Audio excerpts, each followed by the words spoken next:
Waking up each day with the same worries, the same stress, the same inner dialogue that says, there's not enough time. I have to be better. What if I fail? They move through the day anticipating problems, bracing for impact, preparing for disappointment. In this state, the body is not in harmony. It's in defense. Survival isn't just a response to threat. It becomes a lifestyle, a posture, a lens through which people begin to view the world. And in survival, the brain becomes addicted to predictability. It scans the environment not for opportunities, but for dangers.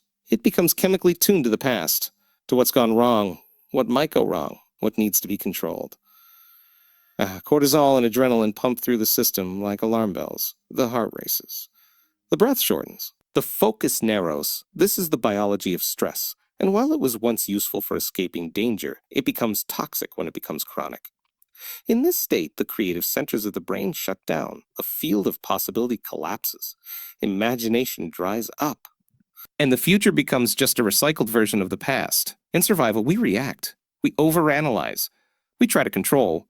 We run old programs again and again.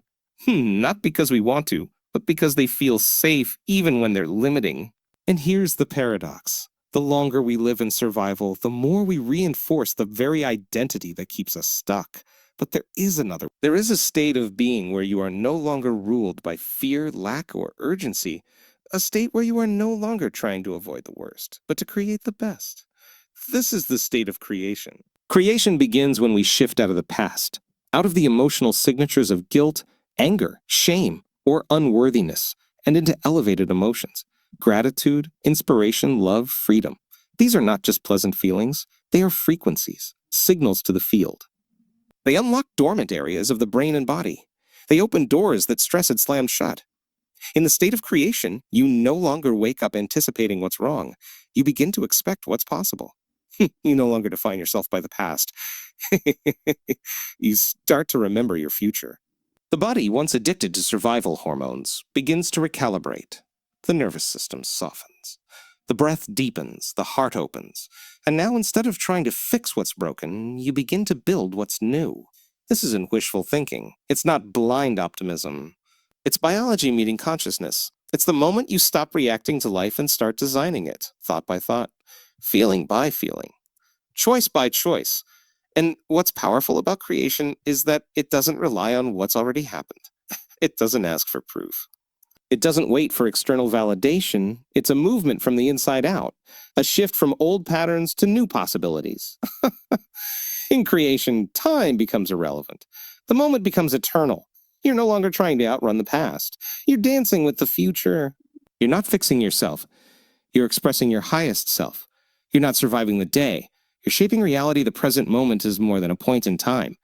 It is not merely a passing second on a clock or the gap between what was and what's to come.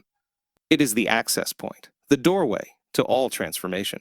It is the threshold between the known and the unknown, the seen and the unseen, the physical and the quantum. Most people spend the vast majority of their lives anywhere but here.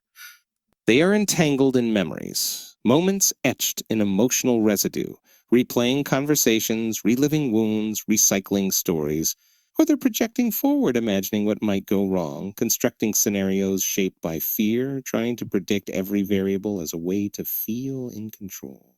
In both cases, whether anchored in the past or anxious about the future, their attention is fragmented, scattered, lost. And where your attention goes, your energy flows. So when your awareness is trapped in the past, your energy is too. When your thoughts are constantly rehearsing an uncertain future, your life force is being invested in something that hasn't and may never happen. The body reacts to those thoughts as if they're real, releasing chemicals that match the internal dialogue, confirming the emotional state. And the cycle repeats. But the present moment, the true present moment, holds none of that. It is still, silent, neutral, pure potential. It is the only place where change can actually happen. The past is gone. The future isn't here. The present is the only point where you can choose a new thought, feel a new emotion, take a new action. It is the canvas on which your future is painted. It's true. To enter the present moment fully is to become aware of awareness itself. To step out of the noise and into the observer. To feel the body not as a collection of past experiences, but as a vessel alive in this exact second. The breath becomes an anchor. Sensation becomes sacred. You begin to sense the space between thoughts. And in that space, you discover something extraordinary, possibility. Because in the now, you're no longer carrying the weight of yesterday's emotions. You're no longer calculating for tomorrow's challenges. You become still enough to hear intuition, calm enough to access clarity, open enough to feel something beyond the conditioned mind. The present moment doesn't care who you were 5 years ago, or even 5 minutes ago. It offers a clean slate every single time you arrive. It doesn't need you to fix the past. It only asks you to wake up here, to tune in now, and in that tuning something shifts. Your brainwaves slow, your heart rhythm smooths. The energy that was once dispersed begins to consolidate, to return home, to build coherence. And in this coherence, in this harmony of mind, body, and spirit, the doorway appears. The doorway to a new version of you, a new set of possibilities, a new script that you and only you get to write. Not with effort, but with presence. Not with memory, but with mindfulness. And yet this portal is delicate. It doesn't open for distraction. It doesn't respond to resistance. It's not accessed through trying or striving or forcing. It reveals itself in stillness, in surrender, in full awareness of what is, without judgment, without story, without resistance. Everything in this universe is energy. Every cell in your body, every thought you think, every emotion you feel, every word you speak, it's all vibrational. It all emits a frequency. You are not a static being in a fixed world. You are a dynamic, energetic system in constant exchange with a living, responsive field. That field is not judging you, it's mirroring you. It responds not to what you want, but to what you are, to what you broadcast. This is why shifting your energy, your internal state, is not some fluffy, abstract idea. It's foundational. It's physics. When you elevate your energy, you shift your signal. And when your signal changes, what you attract, what you experience, what you perceive, all begins to shift with it. Most people, however, live in a low energy loop without even knowing it. They wake up thinking the same thoughts, feeling the same emotions, reacting to the same triggers. They carry guilt from yesterday, anxiety about tomorrow, resentment from last year. And each of those emotional states, shame, fear, doubt, frustration, unworthiness, operates at a dense, contracted frequency. These emotional patterns create coherence with the past and disharmony with the future. They weigh down the nervous system, lock the body in survival, and keep the mind addicted to limitation. The body gets so used to that emotional signature that it begins to crave it. It memorizes it. It wakes up in the morning asking for it. And so the same events are recreated. The same people are attracted, and the same inner story plays on loop. Not because the person wants to suffer, but because the body has become conditioned to that energetic state. Familiarity feels like truth even when it's disempowering. So on. But what happens when you begin to choose differently? What happens when you wake up and instead of tuning into the stress of your to-do list or the memory of who you were yesterday, you choose to elevate? When you choose to move into gratitude, not because you got what you wanted, but because you're aligning with the frequency of already having it.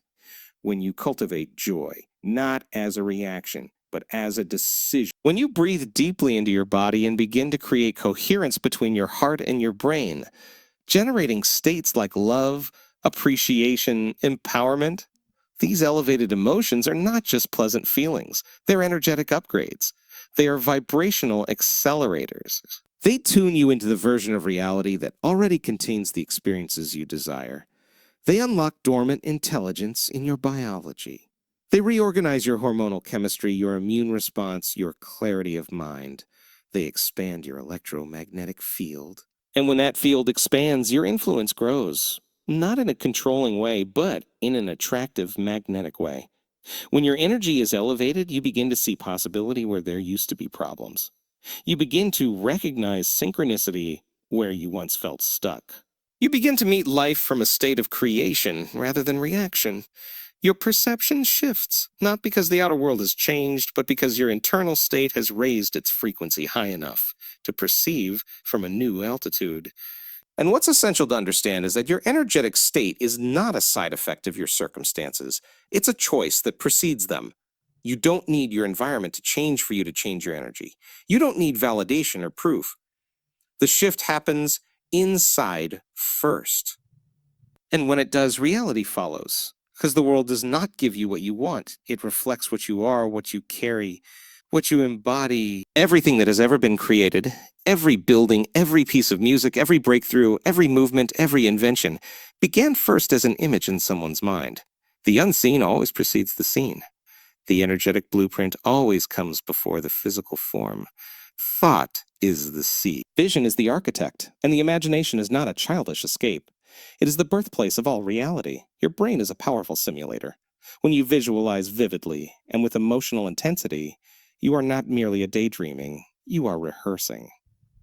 You are installing a new neurological pattern into your system. You are training your brain and body to believe in a reality before it exists in front of you. And the incredible thing is this. The body does not know the difference between a deeply imagined experience and a real one. When you visualize something clearly and consistently, the same neural circuits light up, the same chemicals are released, and the same emotional responses are triggered as if you were living it in real time. This is the power of mental rehearsal. This is how athletes win before they compete. This is how visionaries stay connected to futures that haven't happened yet. And this is how you, through the simple but profound act of inner imagery, begin to align your biology with the future you want to create. But visualization is not just about seeing, it's about feeling. It's not enough to watch a movie in your mind. You must step into it, become it. Smell the air, hear the sounds, feel the textures, immerse yourself fully in the frequency of that reality. It is the emotional signature that sends the signal. It is the emotion that impresses the image into your subconscious and invites your body to trust that it is real. And as you continue this practice, something begins to shift. You start to embody the energy of your future before it arrives. You begin to think like the version of you who already has what you desire. You begin to feel like that version of you, act like that version of you, speak and move and breathe like them. Not someday, but now. Not when circumstances change, but as the catalyst for those changes. In this state, you're no longer hoping or wishing. You're no longer seeking from lack. You're becoming the cause, not waiting for the effect. You are sending out a coherent signal to the field around you, one that says, "This is who I am now." And the quantum field, that intelligent, responsive matrix of possibility, does not respond to your words. It responds to your frequency. It responds to your embodiment. The more you repeat this process, the more familiar the vision becomes. The brain begins to believe it's inevitable. The nervous system calms. The doubt softens. The gap between who you are and who you're becoming begins to collapse. You no longer just know your future intellectually. You begin to remember it emotionally. It becomes a place you return to each day until it becomes the only path that feels true. And even though nothing outside of you may have changed yet, everything within you has begun to reorganize around this new reality. Your choices shift. Your habits evolve. Your inner dialogue starts to align with your higher vision. You become more sensitive to synchronicity, more open to intuition, more guided by what feels aligned rather than what looks familiar. And in this space, you are no longer chasing outcomes. You are magnetizing them. Because once you've visualized with enough depth, clarity, and emotion, the universe has already received the instruction. Your job is to stay in resonance with it, to live in the memory of a future you've already visited in the mind, and to continue showing up each day as if it's already unfolding. You are not your past. You are not your name, your job title, your history, or even your personality. Because what you call your personality is often just a memorized set of emotional reactions, thought patterns, and behaviors that have been repeated so many times, they've become automatic. They've become familiar. And anything that becomes familiar, the mind begins to identify with. Not because it's true, but because it's known. The brain is a record of the past. Each experience you've ever had leaves an imprint, a neural trace, a chemical memory, and over time, these traces harden into identity. "Oh, this is how I am," becomes the mantra. "This is just who I've always been," becomes the story. And so the body wakes up each morning remembering who it was yesterday and performs it again. But here's the deeper truth. The old you is not who you truly are. It is who you have rehearsed yourself into being. The habits, the reactions, the fears, the self-talk, the limiting beliefs. They're not hardwired. They're hard practice. You've been rehearsing the old story of yourself like an actor in a role you never consciously chose. And now the role feels like reality. But roles can be rewritten. Habits can be reconditioned. Patterns can be interrupted. Because you are not the program. You are the consciousness running the program. To break the habit of being the old you must begin by becoming conscious of it. You must observe your thoughts without judgment. Witness your emotions without attachment. See your behaviors not as facts, but as responses that served a purpose at one point, but are no longer aligned with who you're becoming. Awareness is the first step to liberation. You cannot change what you are unwilling to see, and once you see it, you begin to interrupt it. You begin to notice when the familiar self wants to complain, to compare, to delay, to shrink. You begin to catch the moment when the body wants to react with fear, anger, or shame. And instead of running the program, you pause. You breathe. You choose again. Because each time you choose differently, each time you think greater than how you feel, each time you respond instead of react, you are pulling energy out of the old self and investing it into the new one. This is not an overnight process. The old you is persistent, not because it is powerful, but because it is practiced. It is deeply embedded in the biology, in the nervous system, in the subconscious mind. But repetition is the key to rewiring. And just as you memorize the old self through years of unconscious repetition, you can create the new self through conscious daily rehearsal. You begin by imagining who you want to be, not vaguely, but with clarity, with precision. You define the qualities, the thoughts, the emotions. The way that version of you speaks, thinks, loves, walks, breathes. And each day you show up for that version. You practice thinking the thoughts they would think, feeling the emotions they would feel, acting as they would act, even when the old self tries to pull you back, and it will. Because the body is the servant of the mind. And when the mind starts to change, the body resists. It craves the familiar chemical cocktails it's used to, the ones tied to worry, guilt, stress, or control. It doesn't care if those feelings are painful. It only cares that they are known. And so the moment you begin to elevate, to choose gratitude instead of resentment, to act boldly instead of hesitating, the body will protest. It will try to pull you back into the past, into your past self. But that moment of discomfort is sacred. It is the threshold between who you've been and who you are becoming. If you can sit in that space, breathe into it, stay present with it, and still choose the new, then something remarkable begins to happen. The brain starts to rewire. The nervous system begins to recalibrate. The emotional addiction to the old self starts to dissolve. The old neural networks weaken through lack of use, and new ones begin to form, fragile at first, but growing stronger with each repetition. With each decision, with each conscious breath. And what was once unfamiliar becomes familiar. What was once effortful becomes natural. What was once imagined becomes embodied. Because the true transformation isn't just about thinking differently, it's about being differently. It's about showing up again and again as the future you, until the old you is no longer running the show. Reality does not begin with what you see. It begins with what you feel. The outer world is not the starting point of creation. It is the echo. It is the delayed reflection of the inner world. Every experience you encounter, every outcome you attract, every breakthrough you receive is first born in the invisible realm of emotion and energy. But most people have it backwards. They wait for the money before they feel abundant. They wait for the relationship before they feel love. They wait for success before they allow themselves to feel worthy. In doing so, they lock themselves into a cycle where nothing new can emerge, because they are using the external to dictate the internal.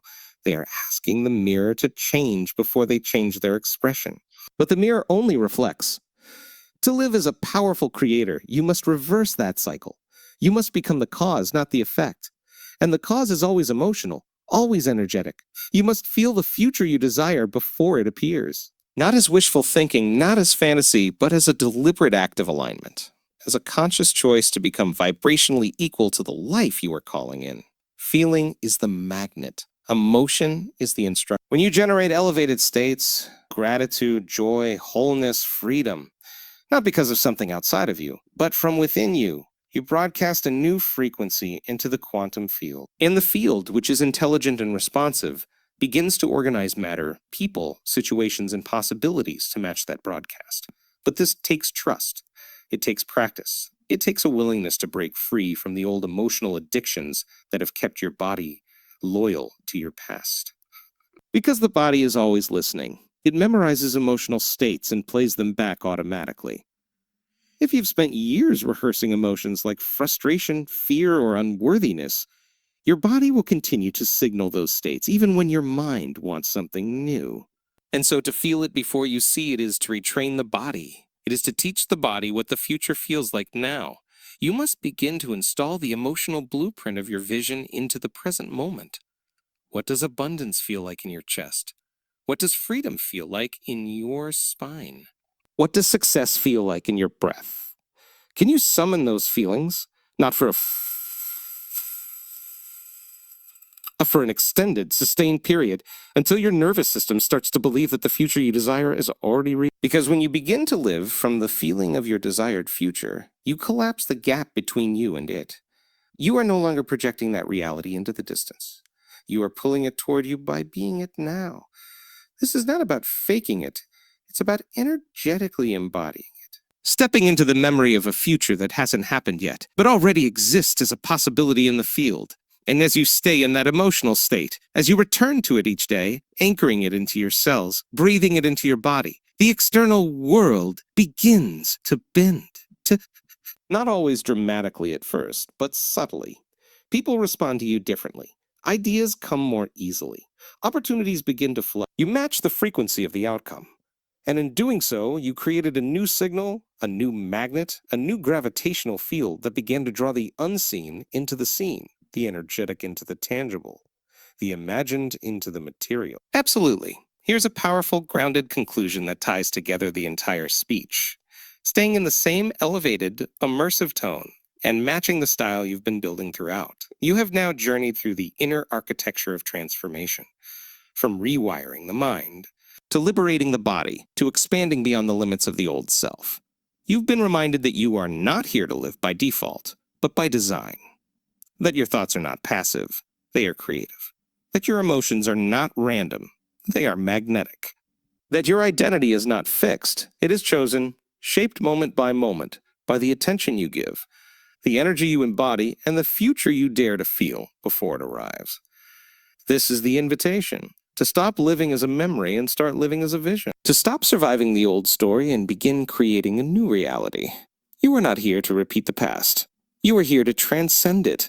And when you step into the present moment, fully consciously, without the residue of yesterday, you awaken the most powerful force available to you. The ability to choose, to shift your energy, to open your heart, to change your signal, to feel it before you see it. Because in the quantum field, there are infinite versions of you already existing, abundant you, empowered you, healed you, fearless you. They are not out of reach. They are not waiting in some distant future. They are here, now. Vibrating in a dimension your body can only enter once you match its frequency. And when you do, when you elevate, when you remember who you really are, life begins to organize itself around that inner truth. So as you rise from your meditation, do not return to the old self. Return as the future self, already alive in the now. Let your actions follow your elevated state. Let your words carry the energy of your vision. Let your presence speak louder than your past. You've seen the path. You've felt the possibility. Now all that's left is to live it, is to live.